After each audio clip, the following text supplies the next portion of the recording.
Capítulo 7. Lido por Davi Nascimento. Depois que Jill e Barry se separaram, Wesker ficou agachado no andar de cima do hall principal pensando. Ele sabia que aquela hora era importante, mas ele queria criar algumas possíveis situações antes de agir. Ele já havia cometido erros e não queria que acontecesse de novo.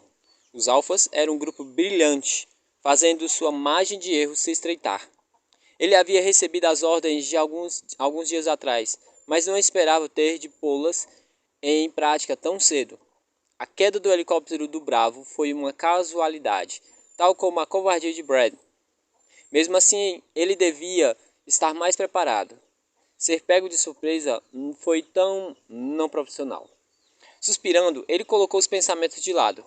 Ele não esperava terminar aqui, mas o que aconteceu? E se julgar por falta de previsão não mudaria nada. Além disso, não havia o que fazer. Ele conhecia bem o subterrâneo da mansão, só que ficava muito pouco dentro dela. Já os laboratórios ele conhecia como a palma da sua mão. A mansão era um labirinto projetado por um engenhoso arquiteto no começo da loucura. Spencer era estranho. Ele instalou tudo quanto é tipo de mecanismo na casa, do tipo que você vê em bobos filmes de espionagem dos anos 60. Mecanismos se tornaram esse trabalho 2 vezes mais difícil. Chaves escondidas, túneis secretos. É como se eu estivesse preso num desses filmes, com direito a cientistas malucos e um relógio de pêndulo, Wesker pensou. Seu plano original era levar ambos os times para a mansão e limpar a área antes de descer para os laboratórios e preparar as coisas. Ele tinha chaves mestras e códigos, claro. Elas foram enviadas juntos com a ordem e abriram todas as portas da casa. O problema era, não havia chave para a porta que dava para o jardim. A fechadura era um quebra-cabeça. E o único jeito de sair do laboratório exceto andar pela floresta. Coisa que não vai acontecer. Os cachorros pulariam em cima de mim antes que eu pudesse dar 2 passos. E se o 2, 1, 2, 1, 2... Perdão, gente. E se os 1, 2, 1 escaparem? Wesker tremeu, lembrando do acidente com o guarda-recruta que chegou muito perto das jaulas, certo ano atrás. O cara foi morto antes de poder dizer socorro. Wesker não tinha a intenção de contornar a casa sem a cobertura de um exército. O último contato com o lugar tinha sido há 6 semanas. Uma histérica ligação de Michael Dess para uma das centrais do escritório White. O doutor tinha trancado a mansão, escondendo as 4 peças do quebra-cabeça para manter-os contaminados longe de casa. Até então, eles estavam todos infectados e sofrendo com algum tipo de paranoia de desejo. Um dos mais fascinantes efeitos colaterais do vírus. Só Deus sabe o que havia acontecido lá embaixo enquanto eles vagarosamente perdiam as suas mentes. Dez não foi a exceção, apesar de ter aguardado mais do que os outros. Algo a ver com o metabolismo individual, Wesker foi informado. A companhia já tinha decidido destruir tudo, apesar do cientista ter assegurado de que a ajuda estava a caminho. O pessoal da White não arriscaria mais contaminações. Eles cruzaram os braços por quase 2 meses enquanto Rackham sofria as consequências, enquanto o vírus perdia sua força. Aí mandaram Wesker para arrumar a bagunça. Que agora já é considerável, Wesker pensou. O capitão correu com os dedos pelo veludoso carpete, tentando se lembrar dos detalhes da reunião sobre a ligação de Dess. Gostando ou não, tudo tinha de ser feito esta noite. Ele tinha de coletar as evidências requeridas e ir para os laboratórios, tendo encontrado antes as peças da fechadura. Dess foi incoerente, dizendo algo sobre corvos assassinos e aranhas gigantes, mas eles insistiram que as peças estavam escondidas onde só Spencer as acharia. E isso fazia sentido. Todos que trabalhavam na casa sabiam sobre a atração de Spencer sobre mecanismos secretos. Infelizmente, Wesker não se preocupou muito com elas, sem saber que algum dia precisaria dessas informações. Ele se lembrou de algumas coisas. A estátua de tigre com a combinação de olhos, a sala das armaduras com gás e a sala secreta da biblioteca. Mas eu não tenho tempo para todas essas coisas. Não sozinho. Wesker sorriu de repente e se levantou, impressionado como não havia pensado nisso antes. Ele poderia dar uma nova missão aos alfas e procurar pelas peças. Só que ele não precisaria fazer tudo. Chris estava muito ocupado e Jill ainda era imprevisível. Barry, no entanto... Barry Button era um homem de família. Chris e Jill confiavam nele. Enquanto eles estiverem andando pela casa, eu posso ir ao sistema de autodestruição e depois sair daqui. Missão completa. Ainda sorrindo, Wesker foi para a porta dupla que dava para o parapeito da sala de jantar. Era uma chance de testar suas habilidades contra o resto do time e contra as criaturas que certamente estavam por aí. Isso poderá ser divertido. Crow! Jill apontou a arma na direção do som, o triste grito ecoando por todo lugar enquanto a porta se fechava. Aí ela viu a origem do barulho e relaxou sorrindo. Mas que diabos você está fazendo aqui? Ela ainda estava na parte de trás da casa e decidiu checar as poucas salas antes de voltar para o hall principal. A primeira porta que ela tentou estava trancada. A entalhação de um carpete na fechadura e um capacete na fechadura. Seus lockpicks foram inúteis. Então ela foi ver a porta do outro lado, que abriu facilmente. Ela entrou preparada para tudo, só que não esperava ver um monte de corvos espalhados por uma barra de suporte ao longo da sala. Os pássaros negros soltaram outros de seus gritos, irritantes gritos, e Jill tremeu.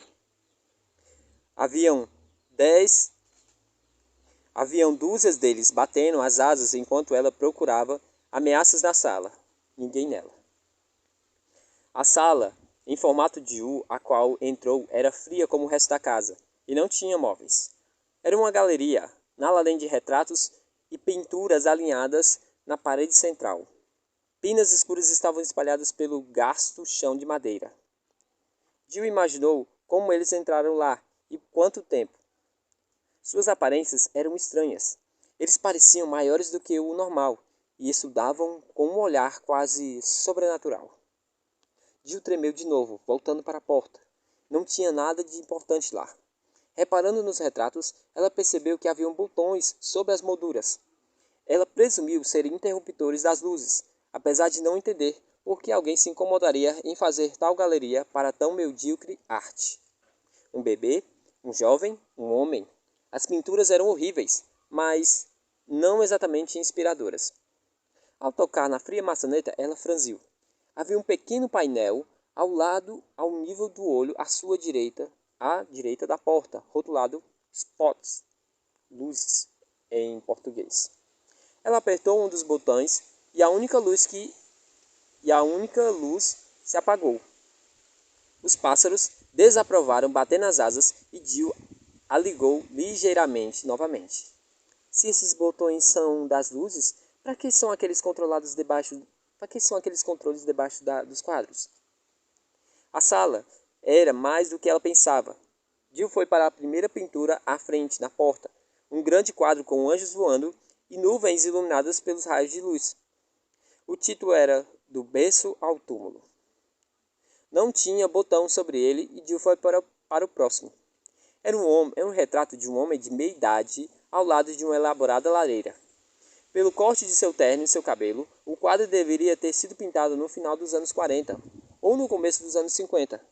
Tinha um simples botão on, off, sobre a moldura, sem nome.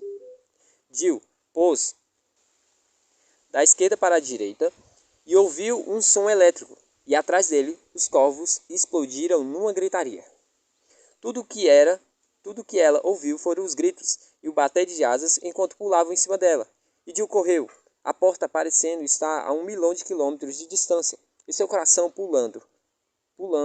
O primeiro pássaro a alcançou enquanto tocava a maçaneta, e seu bico encontrou a pele macia na parte de trás do pescoço. Houve uma dor aguda atrás da orelha direita, e Jill bateu nas agitadas asas, esfregando suas bochechas, gritando enquanto os furiosos berros a envolviam. Ela se debateu e o corvo a soltou, indo embora. São muitos! Fora, fora, fora! Ela fechou a porta e voltou para o corredor, caindo no chão. Ela ficou lá por um momento, respirando. Nenhum corvo tinha escapado. Normalizando os batimentos cardíacos, ela se voltou e tocou o ferimento atrás da orelha. Seus dedos voltaram com sangue, mas não era nada grave. Por que eles a atacariam?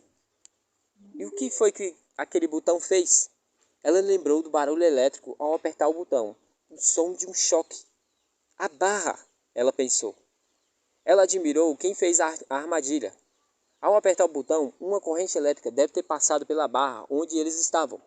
Ela nunca ouviu falar em corvos treinados para atacar, mas pensou em outra explicação. Se alguém estava escondendo algo naquela sala. Para descobrir, ela teria de voltar lá. Eu posso ficar aqui na porta e acertar um por um.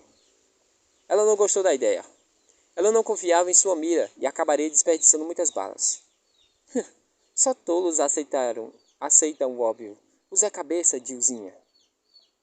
Ela sorriu um pouco. Era seu pai falando, lembrando-a de se lembrar do treinamento que teve antes de entrar nos Stars. Uma das suas memórias mais recentes era de se esconder nos arbustos atrás do lado de fora de uma velha casa em Massachusetts, em que seu pai tinha alugado, analisando as escuras janelas enquanto ele explicava como procurar uma possibilidade. Dick fez disso um jogo, ensinando-a pelo menos pelos 10 anos seguintes os melhores pontos de entrada, tudo desde como remover os cacos de vidros sem danificá-los até usar escadas sem fazer cracks. E ele também ensinou que toda charada tem mais de uma resposta. Matar pássaros era óbvio demais. Ela fechou os olhos, concentrando-se. Botões, retratos, um jovem garoto, um bebê, um jovem homem, um homem de meia idade, do berço ao túmulo. Do berço ao túmulo. Isso! A resposta veio, deixando-a embaraçada pela simplicidade do enigma. Ela se levantou, pensando se os corvos já haviam voltado para a barra. Uma vez lá, ela não teria problemas para descobrir o segredo. Ela abriu a porta e ouviu um leve bater de asas, prometendo a si mesma ser mais cuidadosa. Apertar o botão errado nessa casa poderia ser mortal.